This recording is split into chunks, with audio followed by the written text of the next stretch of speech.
500 కోట్ల అక్షర chit fund scam లో ఎవరెవరు ఉన్నారో త్వరలో బయటపెడతామన్నారు మంత్రి కోమటిరెడ్డి వెంకటరెడ్డి. కేసీఆర్ ఇప్పటివరకు అక్షర శ్రీనివాస్ కాపాడుతూ వచ్చారని తెలిపారు.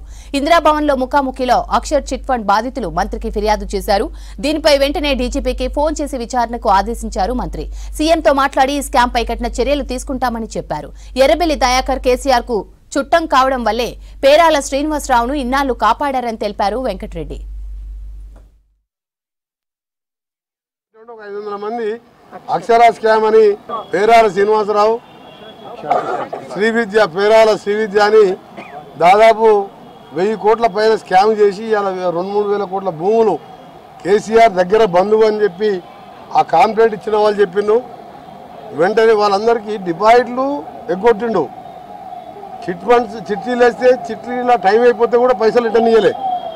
వాళ్ళ బాధలు బిడ్డలు పెళ్లిళ్ళ కోసం చదువుల కోసం చేసుకుంటే టీఆర్ఎస్ గవర్నమెంట్లో ఎన్నోసార్లు కేసులు పెట్టినా కేటీఆర్ హరీష్ రావు దయాకర్ రావు బంధువు అని చెప్తున్నారు వాళ్ళు.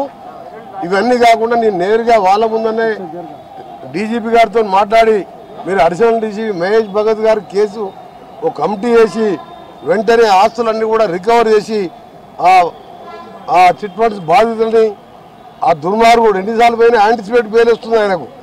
ఎందుకు వస్తుంది? పోయినసారి వాళ్ళ ప్రభుత్వం ఉంది కాబట్టి ఆయన పోలీసులతో తప్పుడు కేసులు పెట్టి చిన్న చిన్న కేసులు పెట్టించుకొని 500 కోట్ల ఆస్తులు ముంచిండు.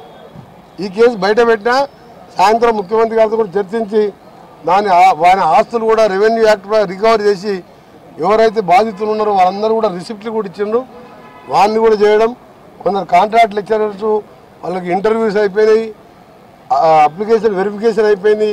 వారికి కూడా ముఖ్యమంత్రి గారితో చెప్పి ముఖ్యమంత్రి గారి చేతుల మీదుగా 1392 మందికి జూనియర్ లెక్చరర్గా అపాయింట్మెంట్ ఆర్డర్లు ఇప్పిస్తానని చెప్పి వారికి కూడా చెప్పడం. వారు కూడా దాదాపు 100 మంది రావడం జరిగింది. ఇలా డిఫరెంట్ సమస్యలు అన్నీ కూడా ఒక్కొక్కటి పరిష్కరి